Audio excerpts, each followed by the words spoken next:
Why did Socrates hate democracy? The man, often called the father of Western philosophy, had strong criticisms of the system many of us hold dear today. To understand his views, we must step back into ancient Athens, where democracy was born, and where Socrates saw its deepest flaws. Athens was experimenting with direct democracy, where free male citizens could vote on laws and decisions. This system was groundbreaking, but to Socrates, it was also deeply dangerous. He believed democracy gave too much power to the masses, who he considered unqualified to make critical decisions. In his eyes, governance was not something just anyone could do. It required wisdom, expertise, and a deep understanding of justice. Socrates often compared society to a ship. Imagine a ship where the crew decides by vote who should steer. Would you want that decision made by people with no knowledge of navigation? Or would you prefer it made by someone trained and experienced? For Socrates, running a city was no different. Giving everyone an equal say, regardless of their knowledge or ability, was a recipe for disaster. Most people, he believed, were focused on their daily lives as farmers, craftsmen, or merchants. They lacked the education and training to think about the complexities of governance. Yet, in a democracy,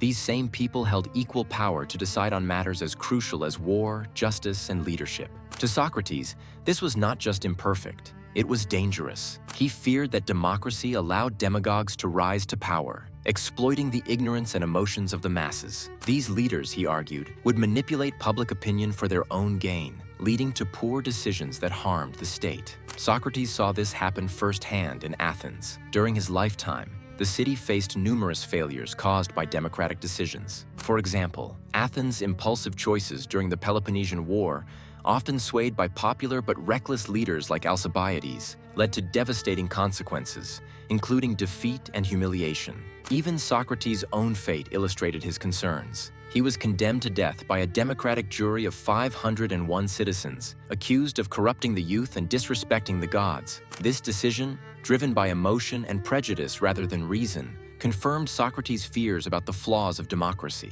To him, this was a system that allowed the uninformed and easily manipulated to make decisions with life and death consequences. But was it hatred, or was Socrates hoping for something better? While his critiques were harsh, they seem rooted in a desire for a society guided by wisdom and justice. Socrates believed leaders should be chosen based on knowledge and ability, not popularity. He envisioned a system where rulers were philosophers, individuals trained in ethics, logic, and governance. This idea was later developed further by his student Plato, who argued for the concept of the philosopher king. Socrates' concerns about democracy remain relevant even today. Modern democracies still face challenges like uninformed voters, manipulation by charismatic leaders, and decisions driven by emotion rather than rational thought. While we might not agree with Socrates' vision of philosopher kings, his warnings push us to reflect on our own political systems. Are they truly driven by wisdom and justice, or do they risk falling into the traps Socrates so sharply criticized? Perhaps Socrates' critiques of democracy weren't meant to destroy the idea,